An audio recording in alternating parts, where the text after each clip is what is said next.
بسم الله الرحمن الرحيم. الحمد لله رب العالمين، والصلاة والسلام على أشرف الأنبياء والمرسلين سيدنا ونبينا محمد وعلى آله الطيبين الطاهرين.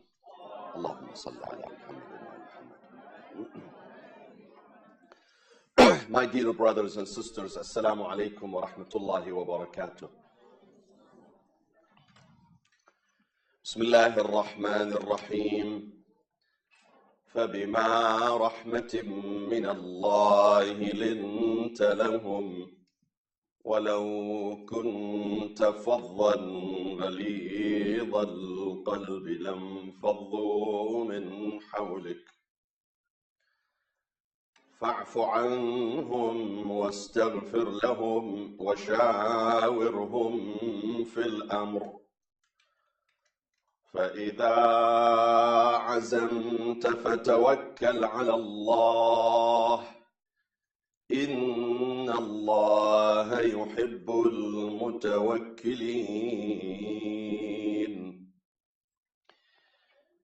How to win people's heart. This is an art. This is an art, my dear brothers and sisters. Not everybody maintains this art. How to win people's heart, how to influence people, how to gain their trust and their love. This is something that our religion, Islam, and probably all the divine religions emphasize. That a true Muslim is not someone who knows how to perform his or her salat perfectly, how to perform Hajj rituals perfectly. Rather, also, he or she is someone who also knows how to win people's heart. In one hadith, our holy Prophet Muhammad sallallahu alayhi wa alihi wa sallam, Allahumma salli ala, says something astonishing. He says, أمرت بمداراة الناس كما أمرت بأداء الفرائض.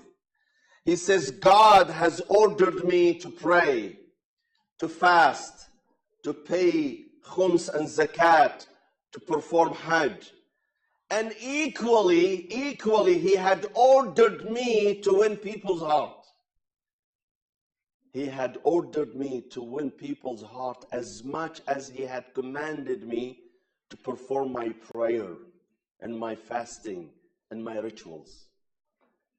Meaning, as it is mandatory to pray 5 times a day, it is mandatory upon me as a Muslim to win people's heart.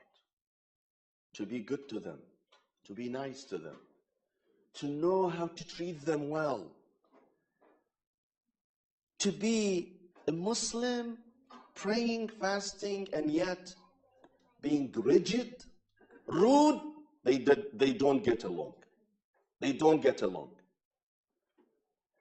A true Muslim needs to be humble and needs to always conduct humility with other people, and should not make people feel inferior, rather always respected and appreciated. How do I do that? How can I win people's heart as a Muslim?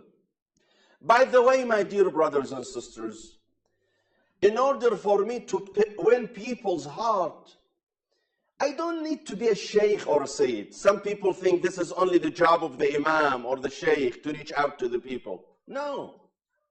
Even if I am an ordinary Muslim, even if I am someone who does not assume any public responsibility, I'm just a Muslim, I do have this responsibility. Why? Because people judge my religion through me, even if I'm not a religious leader. Even if I'm not a religious leader. Especially here in this country. You're Muslim, By default, you are representing your religion.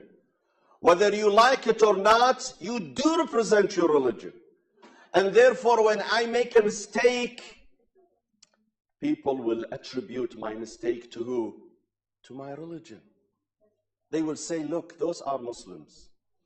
Yesterday, someone told me a story, true story, and I was very annoyed by this.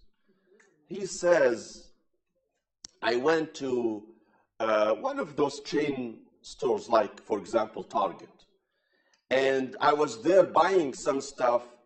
A hijabi lady, was taking some outfits and measure them. So usually, after you measure them, you put them back.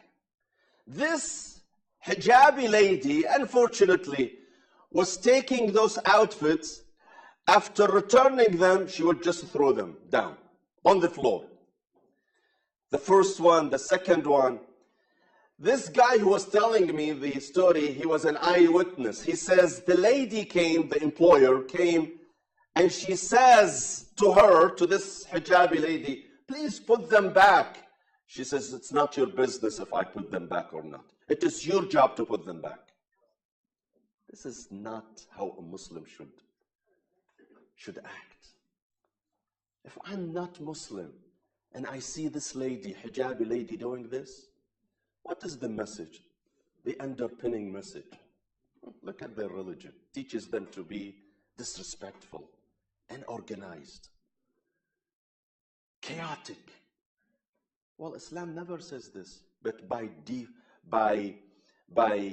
default, people make that judgment.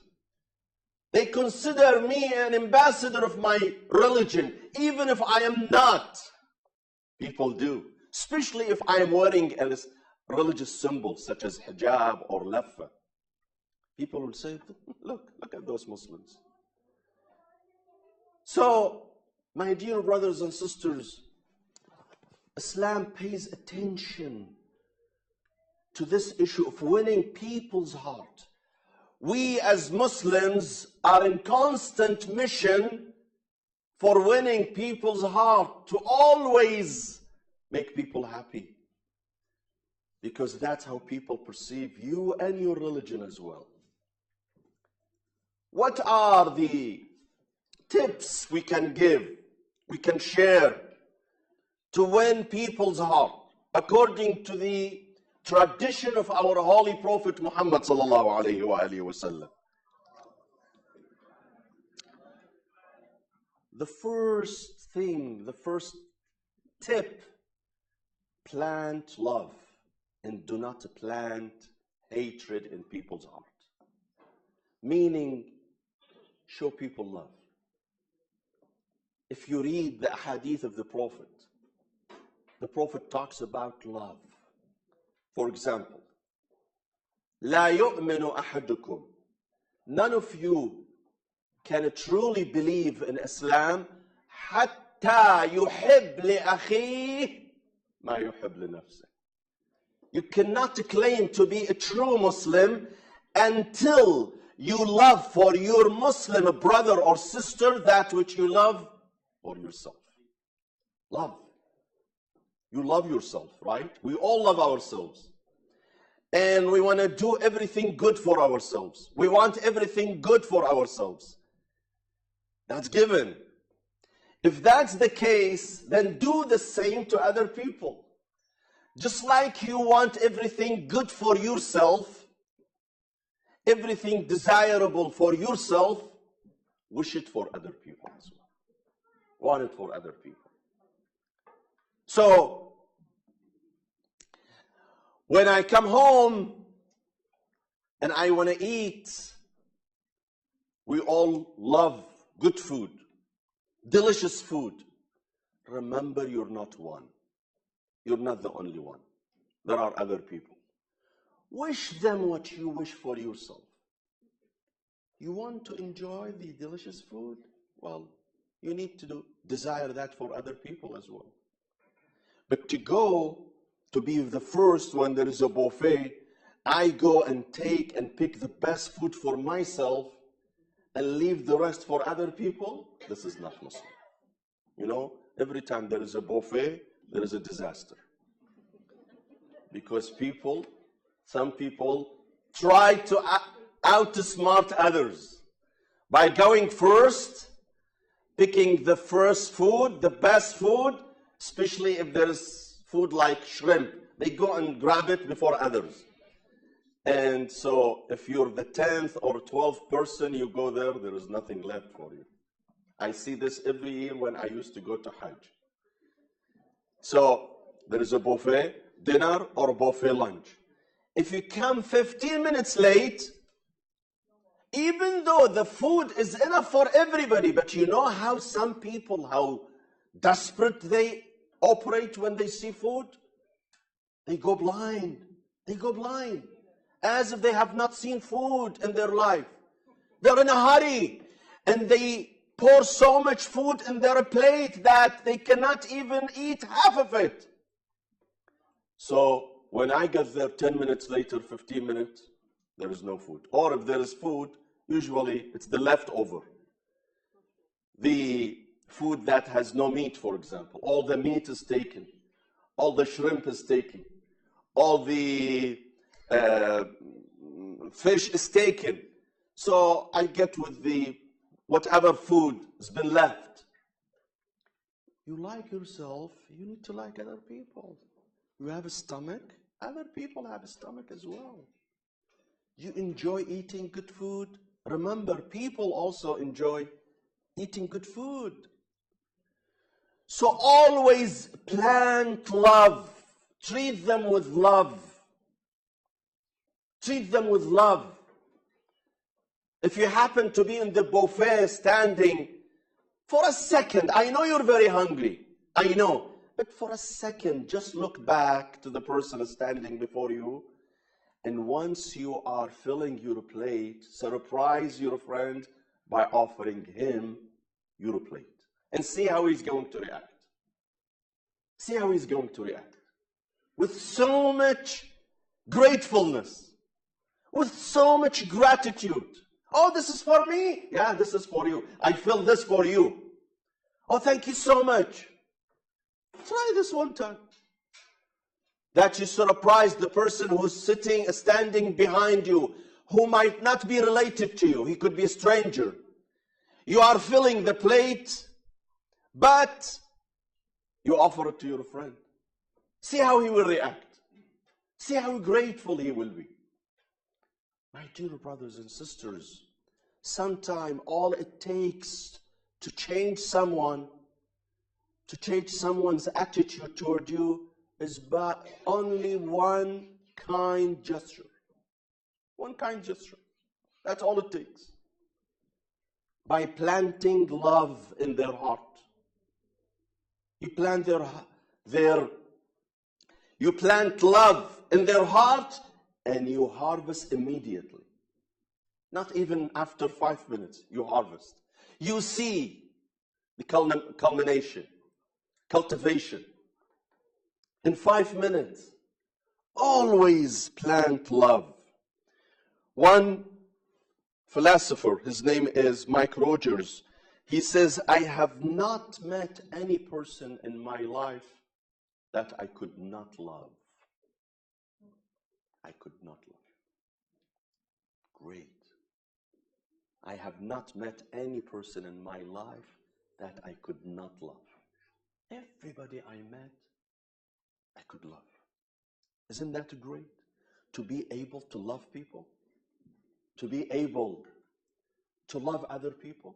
Some people have an issue. They cannot love anybody other than themselves. Only themselves. I just love myself and 3 other people. Who are those 3 other people? Myself, and myself, and myself, and myself. I need to be someone who learns how to love other people as well.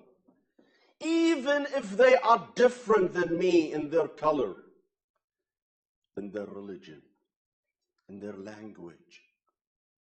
There is no more power that is more powerful than Love, my dear brothers and sisters. Love is so powerful. It makes miracle. When you show love to other people, you see how impactful it will be. How you can turn those people into your friend, your best friend. One small gesture of kindness. You're standing on the cashier and the guy before you, he is looking for some change. Not because he doesn't have money. He just doesn't want to have more coins in his pocket. And he's looking for 2 cents, 5 cents, 10 cents. I have the 10 cents. Wallah, take it. You know how much that means to him? What you gave is only 10 cents, nothing. But to that person, this gesture worth more than $100, $200. Kind gestures are not measured by any materialistic value. Meaning, they could be overrated. They could be exaggerated. Allah tells us in the Quran, in Surah Al-Dahr or Al-Insan, هل أتى على الإنسان حين من الدهر لم يكن شيئا مذكورا. He speaks about a story of a family who donated their dinner, which consisted of three loaves of bread. 3 loaves of bread. They donated their dinner to the first day to a prisoner, war prisoner, the second day to a poor, a third day to an orphan. So do the math. 3 times 3 would be how many? 9 loaves of bread. That's a big deal. Any of us can give 3 loaves of bread. We can't. We all can afford that. Allah marks that in the Quran.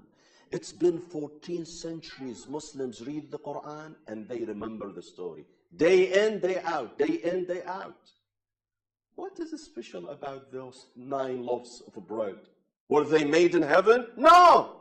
Were they made out of gold? No. They were made out of wheat. But the special thing about them, they were given out of kindness.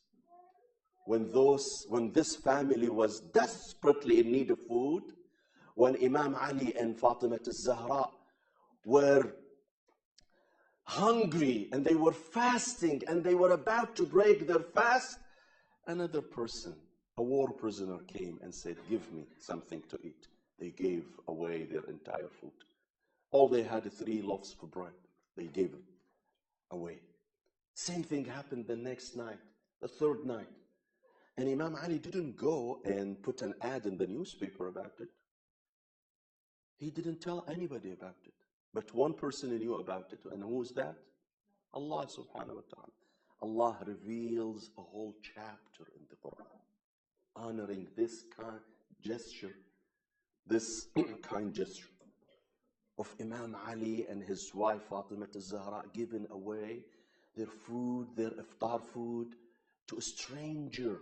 And when the stranger was about to thank them and show gratitude, Imam Ali says, don't say thank you. I did it for Allah subhanahu wa ta'ala. I didn't do it for you to thank me and to show off. I did it for Allah subhanahu wa ta'ala. So always plant love in people's heart. The Prophet says, لا يكون المؤمن مؤمنا حتى يحب لأخيه ما يحب لنفسه. A mu'min, a Muslim, will not be true Muslim until he loves for his brother or his sister what he loves, which he loves for himself. So, always treat people with love. I said this before, my dear brothers and sisters, and I don't want to sound redundant, but it is worth noticing that in the West particularly, people adore pets. They adore dogs. Why? Have you ever asked yourself why? Because dogs are talented, naturally talented at showing love to you. You do something good, you just give a little bit of food to a dog, and that dog loves you, comes after you. It, it becomes your pet, showing you so much love, so much affection. That's why people love pets, love dogs in this country. Because they find love in them. Love that sometimes they cannot find it in their own children, in other members of the community. They cannot get that love from them. They get it from whom? From their dogs. So, if a dog can show love to others, would I be less than a dog in showing love? Will I be less talented than a dog? If a dog can make people love him, I cannot make people love me by showing love, by treating people nicely. In France, a few years ago, a lady, this is a true story, that she died, and this lady owned 3 million euros. Euro is, I think, $1.2 something. So 3 million euros is almost what? $4 million? Almost 4 million or something like this. So she left this money as inheritance. Guess who she gave it to? To her dog. To her own dog. Imagine the dog would wake up one day and he's a millionaire. He has $4 million. His name would show in Forbes magazine. One of the most wealthiest people in the country. A dog. A dog. So, obviously, she went to the extreme. I mean, a dog doesn't need $4 million to survive. So I can give this to the other poor people, to charity. But my point is, what did prompt this lady to give all her wealth, 3 million euros, to a dog? What act of love?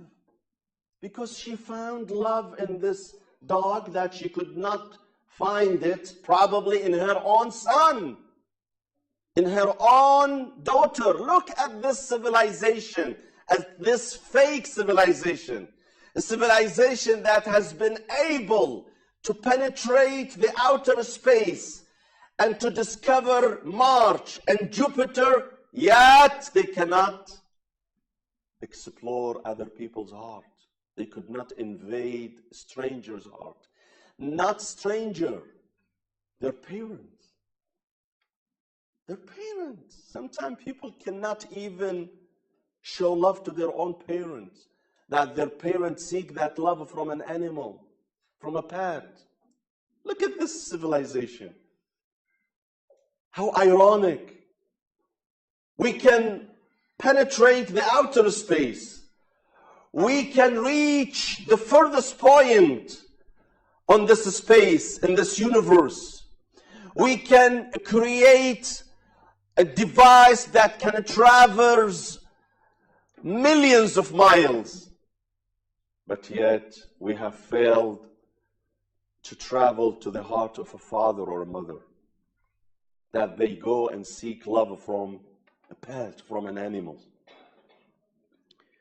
So, this is the first tip, my dear brothers and sisters. Show love. The Prophet says, إِذَا أَحَبَّ أَحَدُكُمْ أَخَاهُ فَلْيُخْبِرْهُ. If you love your brother or your sister, tell them you love them. Show them that love. Because that makes your relationship even stronger and everlasting.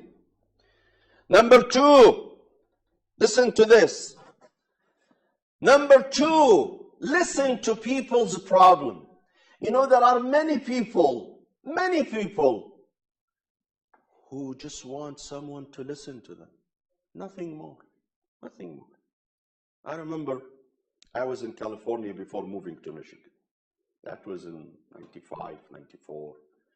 And I was renting an apartment in a complex, a residential complex.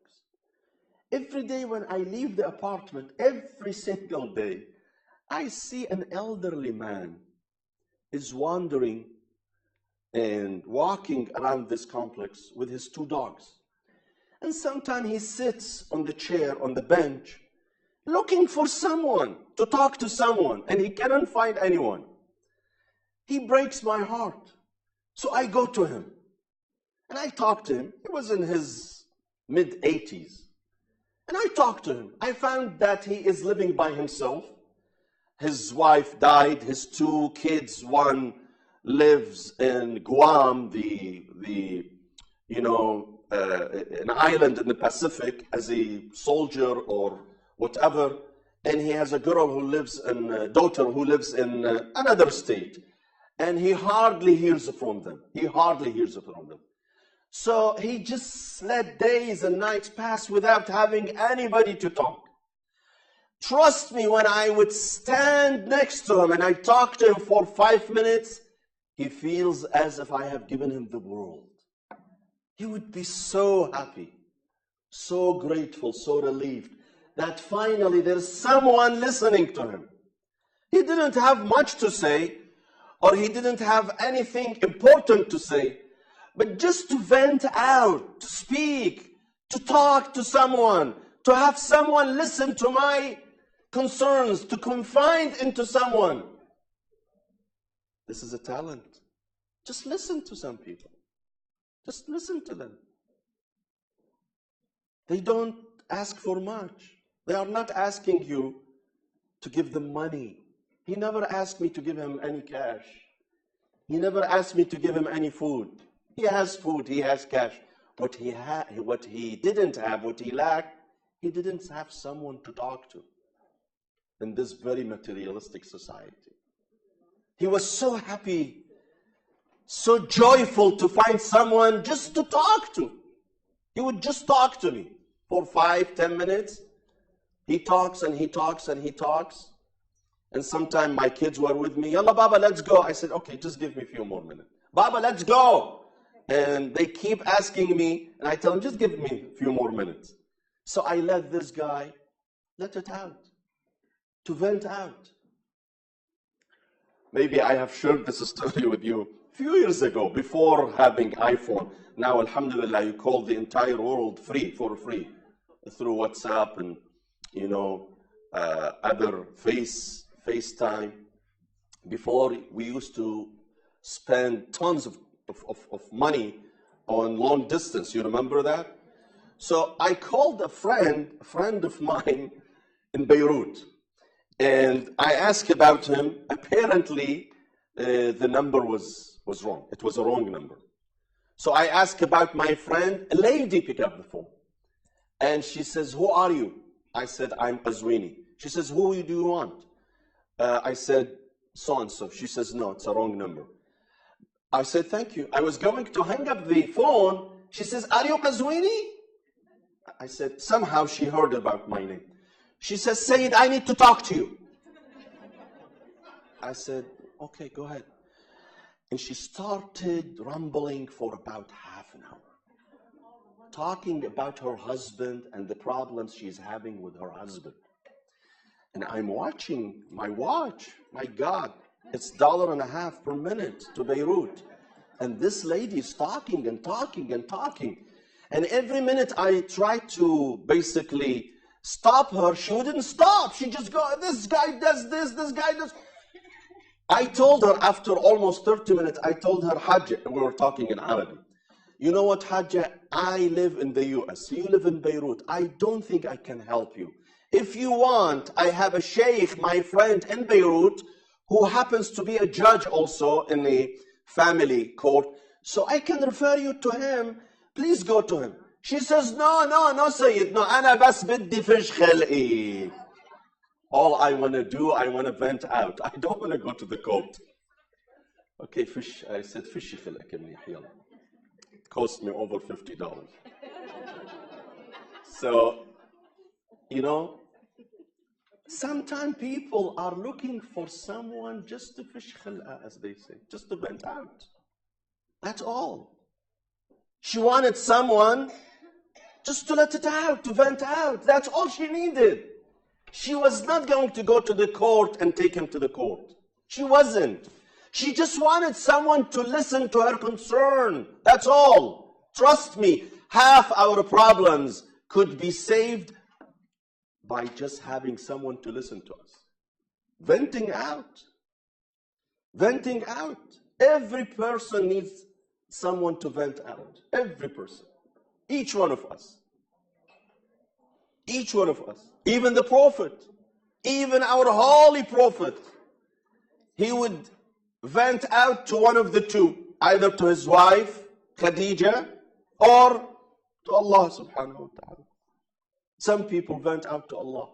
Yaqub used to vent out to Allah. إِنَّمَا أَشْكُو بَثِّي وَحُزْنِي إِلَى Allah. When his kids would tell him what is going on, he says, don't worry, I will confide my Lord. He would wake up in the middle of the night at the Sahar time, pre-dawn, and he does his prayer, and he talks to God. Talks to God. He confides in God.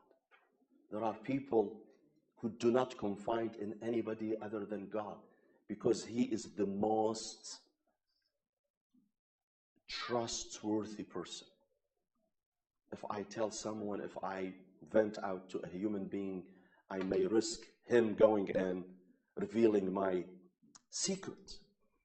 But when I confide in Allah subhanahu wa ta'ala, He will never reveal my secret.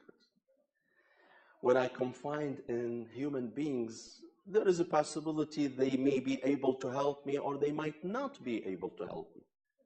But when I confide in God, He is definitely capable of helping me and changing my life.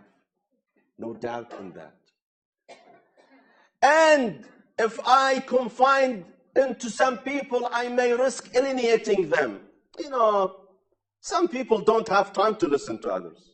They have their own problems, their own stresses. So for me to come and add to their stresses might not be a good thing.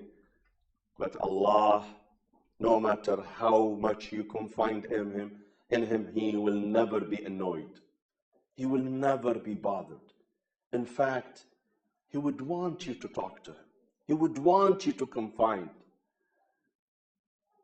in Him. وَقَالَ رَبُّكُمْ ادْعُونِي أَسْتَجِبْ لَكُمْ. Your Lord says, talk to me. Talk to me. I shall listen to you. This is what the Quran says. وَقَالَ رَبُّكُمْ ادْعُونِي أَسْتَجِبْ لَكُمْ. So, always listen to other people. Number 3, pick your words. Pick your words when you talk to people. I said this before. Words matter. What you say matters. So when you talk to people, pick the most pleasant word, the most kindest term. If you have 2 choices of words, use the one that is less offensive, more endearing. One of the qualities of our Holy Prophet ﷺ was that he would ask in Medina, when he moved to Medina, he would ask about his companions' best names, and he would call them by that name. Especially in the Arab society. Here in America, I asked some people, how do you want me to address you? He's a professor. He says, just call me John. Not in the Arab society. You have to be very careful. So if his name is Ali, make sure you don't call him Ali.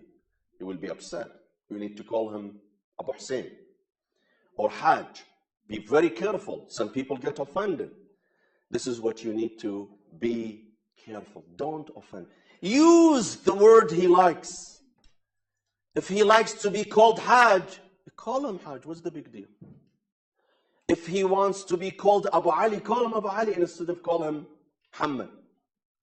Don't use his name. Call him Abu Muhammad or Abu Ali.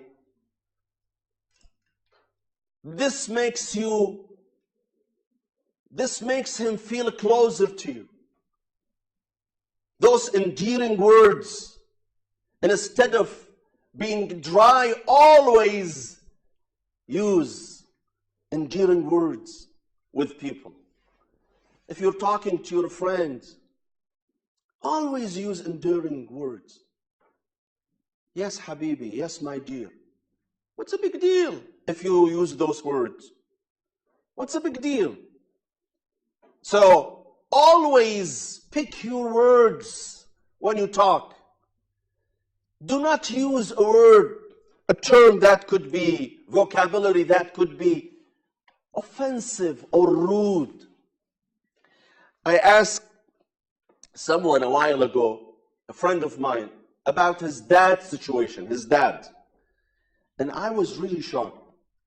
He says to me in Arabic, he was speaking in Arabic. He says, مع الأسف بلش يخرف. My dad started to hallucinate. You don't have to say this. Even if your dad hallucinates, even if my dad or my mom hallucinate, you don't have to say this. Rather, you can say, my father developed dementia. My father is facing some health issues. Do you have to be blunt to say my father hallucinates or my mother hallucinates? Pick the right word. Pick the word that is not so offensive.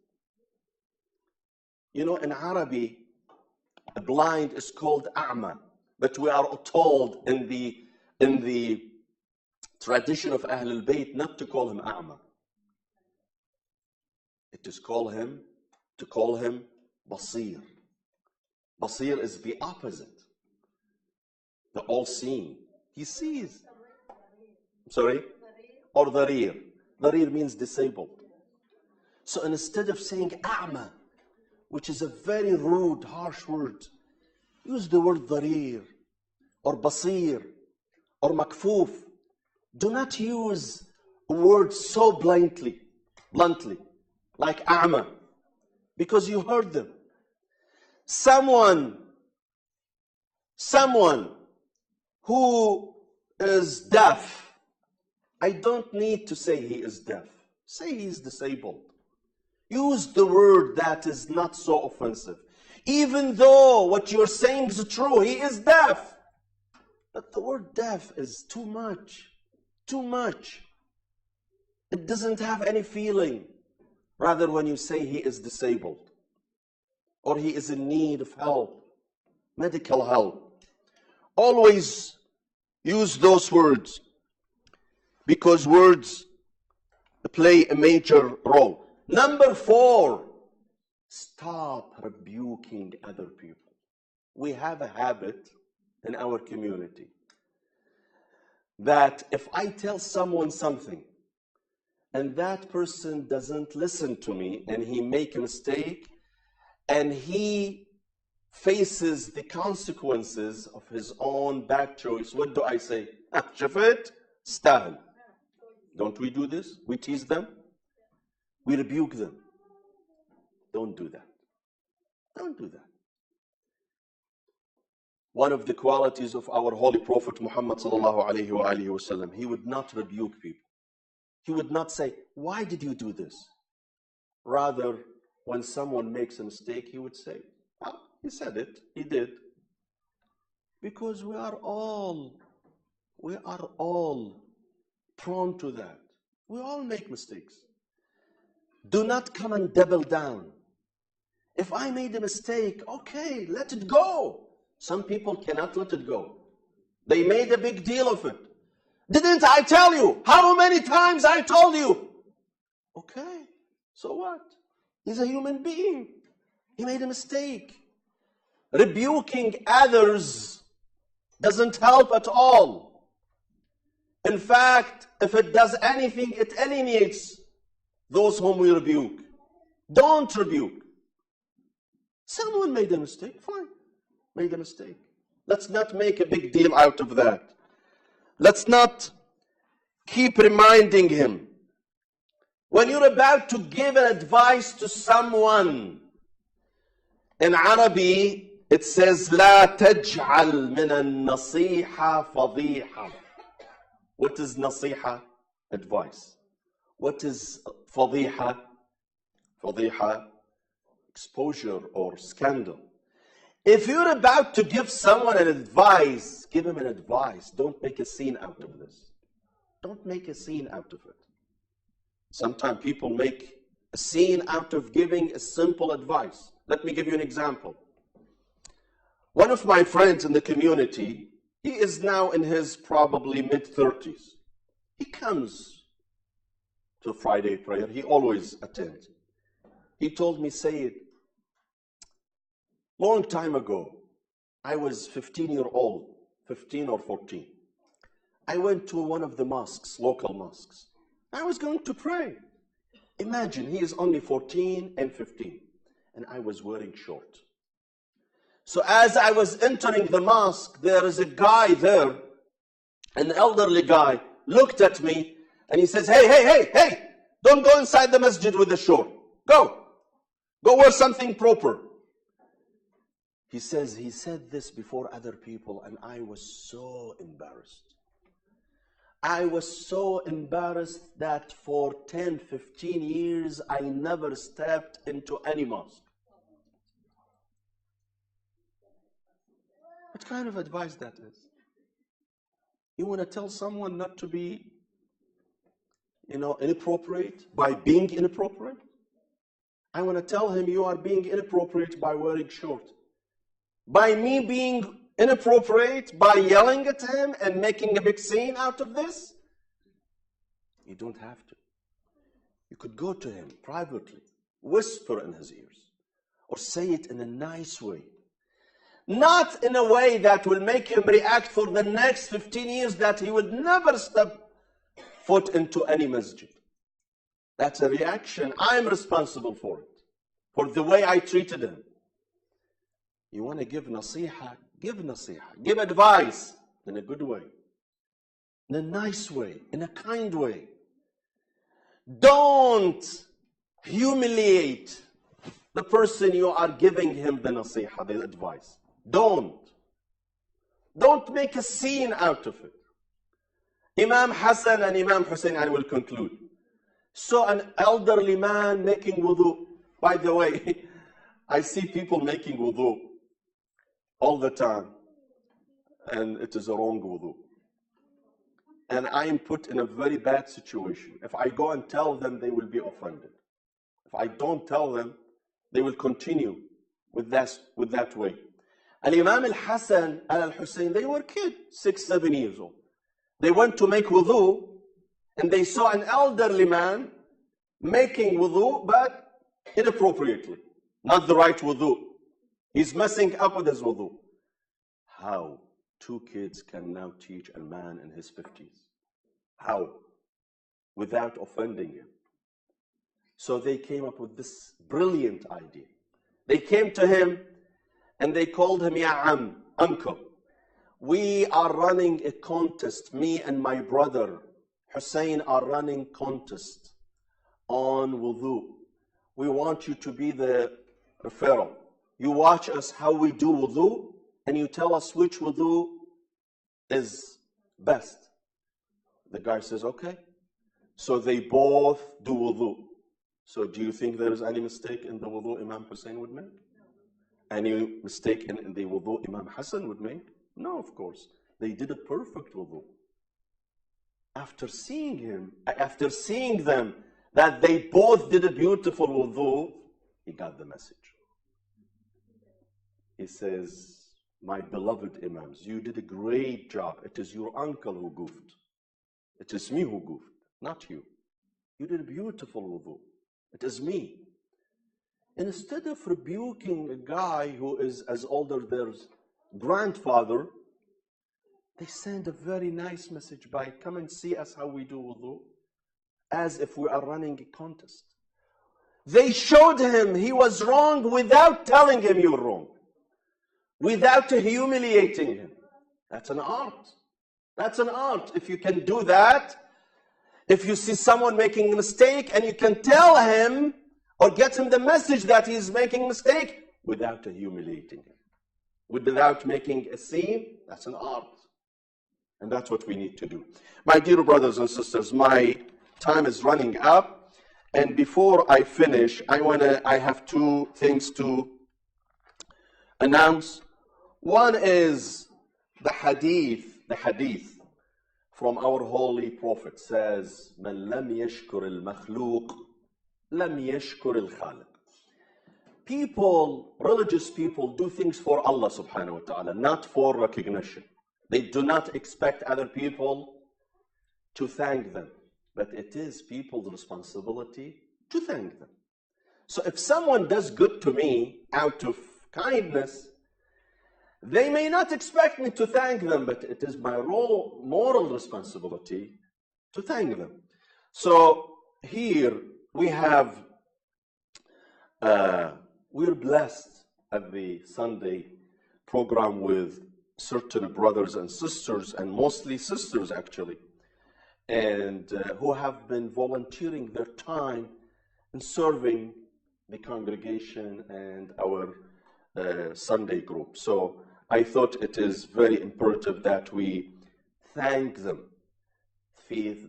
I thank them from the bottom of my heart on behalf of myself and on your behalf for volunteering every Sunday by offering us with this delicious breakfast and by serving us. I would like to thank our dear sister, Hajj Daniel.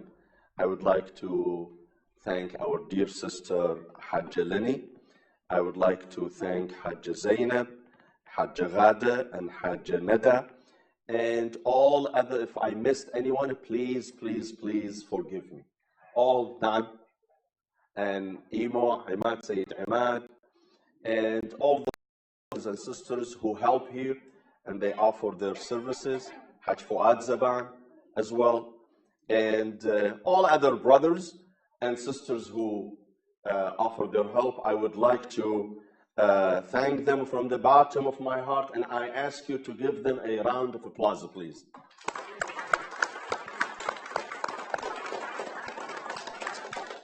And lastly, my dear brothers and sisters, we have a new brother who is converting to Islam today. So we have a new member of our community, a dear brother who is going to recite the Shahada before you. So we would like to, Assalamu alaikum wa rahmatullah. Assalamu alaikum wa rahmatullah. Assalamu alaikum, brother. How are you? God bless you. Can I see your name? Irvin. So our brother Irvin, he is going to declare his Shahada today. Irvin came to my office last week. I found in him a very sweet, respectable, and fine gentleman. And he already studied the religion of Islam, and he decided to convert to Islam. So on my behalf, on your behalf, and on behalf of the entire Muslim community, I would like to welcome Brother Irvin to the religion of Islam. We are going to go through the process, which is very simple, of him reciting the Shahada and declaring his conversion to the religion of Islam. So, Brother Irvin, we will say the Shahada first in English and then in Arabic, okay? So please repeat after me. Say, in English, say, I bear witness, that there is no God, but Allah. And I bear witness, that Muhammad is the messenger of Allah. Now in Arabic, Ashhadu an la ilaha illallah wa ashhadu anna Muhammadan Rasulullah. Congratulations.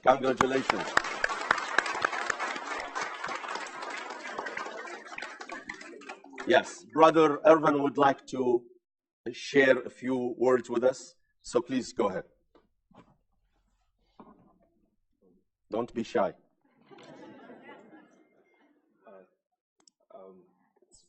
been a long process trying to reconnect with God. It's been a long process trying to reconnect with God.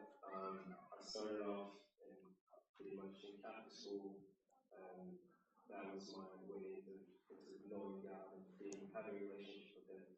And from there, after Catholic school, I went to high school, I went to public, and I kind of lost connection with Him. I've recently been trying to reconnect with Him, and I've even had plans to do the Hajj even before I knew what it was.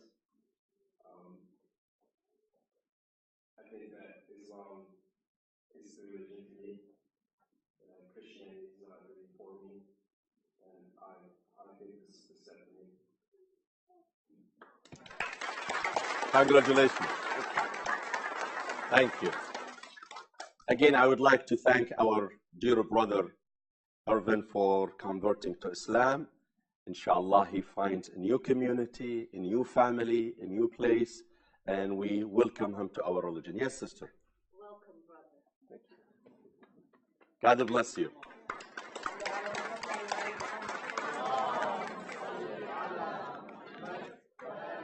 Let's conclude with the dua. Bismillah ar-Rahman ar-Rahim. اللهم اغفر للمؤمنين والمؤمنات والمسلمين والمسلمات الأحياء منهم والأموات تابع اللهم بيننا وبينهم بالخيرات إنك مجيب الدعوات إنك قاضي الحاجات إنك على كل شيء قدير وصلى الله على محمد وآله الطيبين الطاهرين والسلام عليكم ورحمة الله وبركاته.